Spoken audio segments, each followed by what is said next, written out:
there, ladies and gentlemen, and welcome once again to another episode of The Cider Drinker. And today marks the first proper cider review of 2018, because the Gibbet Oak one was actually done in 2017, so that doesn't actually count. Before I start, though, I just want to show you a Christmas present that my mum got me, obviously at Christmas. Don't know if it'll show up in the oh, there you go. You can just about see it.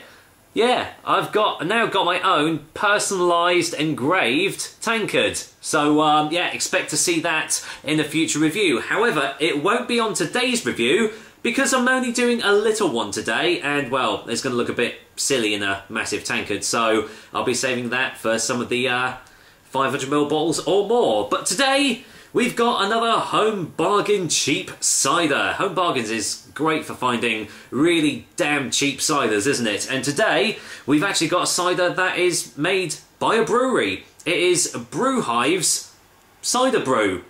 There we are. Brewhive's Cider Brew. Apple Irish Cider.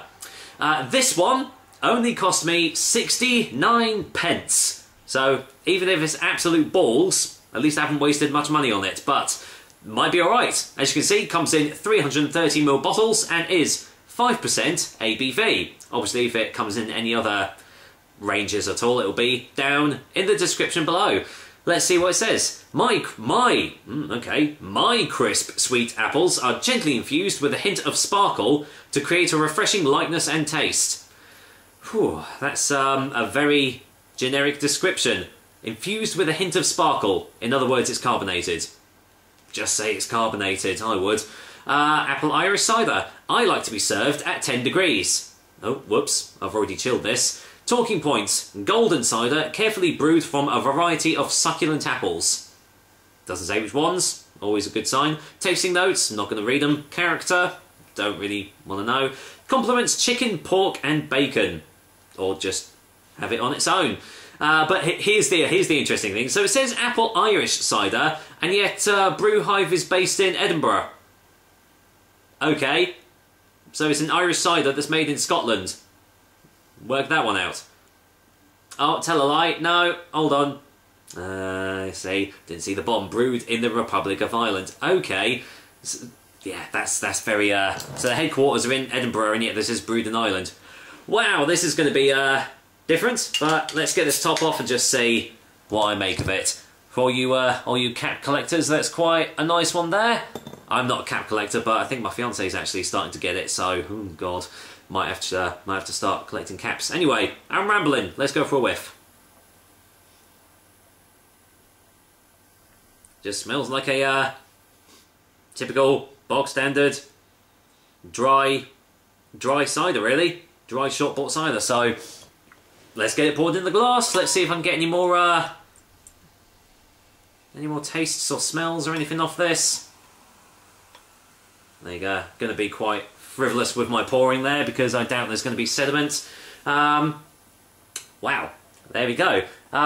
Yeah, colour, if you can get through all the carbonation that there is, it's almost peachy in colour. It's not quite amber, it's not quite orange, but it's got a sort of peachy, pinky sort of hue to it.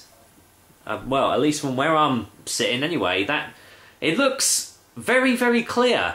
Like, I know most ciders are like filtered and clear, but I mean that looks really, really clear. So, okay. Any more smells on the glass? Oh dear. That smells just like Magners. That is pretty much an identical smell to Magners. It's like, it's off sweet, if that makes any sense. It's sweet, but there's a little bit of funkiness behind it, whether from sulfites or anything. It smells chemically as well. It just generally smells and kind of looks like another Magners clone. So, does it taste like Magners? Let's find out. Cheers, guys. Here's to 2018, and also here's to Brewhive's Cider Brew. Cheers. Happy New Year.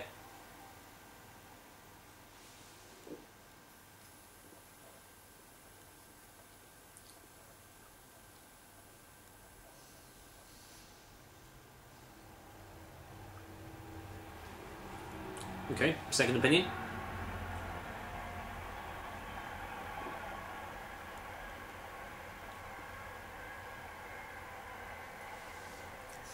Okay, well, it doesn't quite taste of Magners.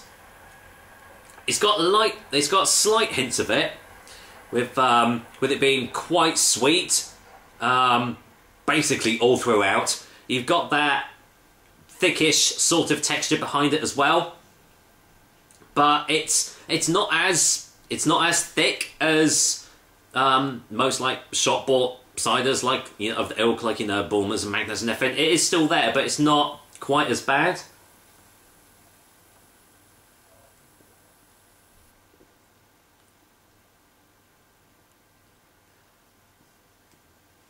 There's a sort of a nice undertone of like bittersweet apples underneath everything that's trying to claw its way out from what I'm assuming is sugars or sweeteners that have been added into this cider, because you can definitely taste that there has been something added into there. And it has got a bit of juiciness in its character as it's going down your throat. So, not as bad as Magners, but it's okay. As far as cheap shop bought ciders go, it's okay, you know. So, well, let's go for a final taste before a final verdict.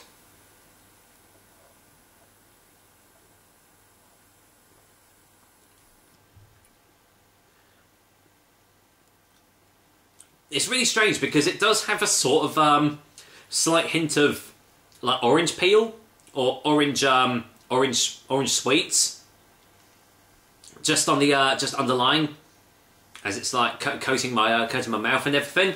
Yeah, that's all right. That's not bad for 69p. Can't sniff at that. It's definitely not a bad cider by any stretch of the imagination. But you know, it's not groundbreaking. It's not going to be astounding or anything. But as I said, for 69p, no, can't really sniff too much of that. For a final verdict, Brewhive's Cider Brew is going to get a 5 out of 10.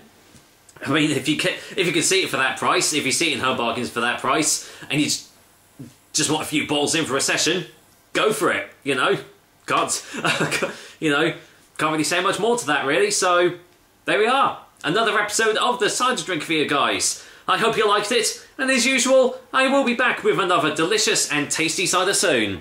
Till then, well, there we go. I don't think this is actually going to last long, with it being a small bottle and quite easy to drink. So take care, guys. Until next time.